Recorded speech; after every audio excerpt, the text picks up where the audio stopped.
কিন্তু নানা গুঞ্জন বাংলাদেশের সোশ্যাল মিডিয়ায় আছে। আমরা কখনো সেগুলো বিশ্বাস করতে চাই নাই। বিশ্বাস করতে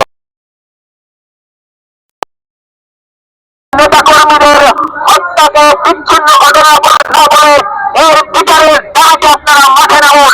আমরা আপনাদের পাশে থাকবো ইনশাআল্লাহ। পরিশেষে আমরা বলতে চাই, বাংলাদেশে সরকার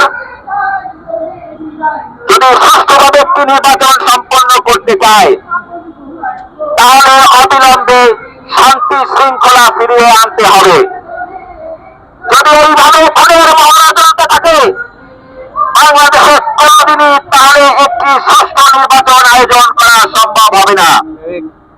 আমরা জানি হাসিনাকে যারা আশ্রয় দিয়েছে, আমাদের পার্শ্ববর্তী রাষ্ট্র, যে রাষ্ট্রটি জুলাই অভ্যুত্থানের সময়ের যে সন্ত্রাসী বাহিনী আছে, সেই সন্ত্রাসী বাহিনীর অভয়ারণ্যে পরিণত হয়েছে। সেই দেশটি কিন্তু এই দেশে একটি সুস্থ স্বাভাবিক ইলেকশন হোক এটা চায় না। তারা চায় এখানে আগুন লাগুক আর তারা উপরে দেবে। আমরা জনগণ ঐক্যবদ্ধ ভাবে সেই ষড়যন্ত্র মোকাবেলা করতে চাই, কিন্তু এই ষড়যন্ত্র মোকাবেলা করতে সরকারকেও সক্রিয় ভূমিকা পালন করতে হবে। স্বরাষ্ট্র উপদেষ্টা সহ, প্রধান উপদেষ্টা সহ এই সরকারের সকল কর্তা ব্যক্তিকে আমরা আহ্বান জানাবো, আসুন সবাই মিলে আগে আইন শৃঙ্খলা পরিস্থিতি স্বাভাবিক করি।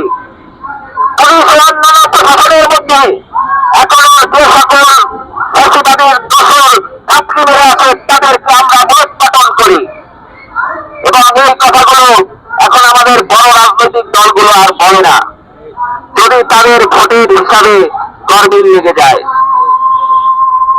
আমরা লক্ষ্য করেছি প্রধান উপদেষ্টার কাছে বিএনপি, জামাত সহ বিভিন্ন রাজনৈতিক দলের নেতারা যে নাকি বলেন তার পছন্দের ডিসিকে এবং কাকে কোন জায়গায় পদায়ন করতে হবে, কারণ তারা এখনো বিশ্বাস করেন ডিসিদের হাত করে তারা ইলেকশনে জিতে আসবেন। জনগণের উপরে এখনো তাদের বিশ্বাস নাই। একই সাথে সরকার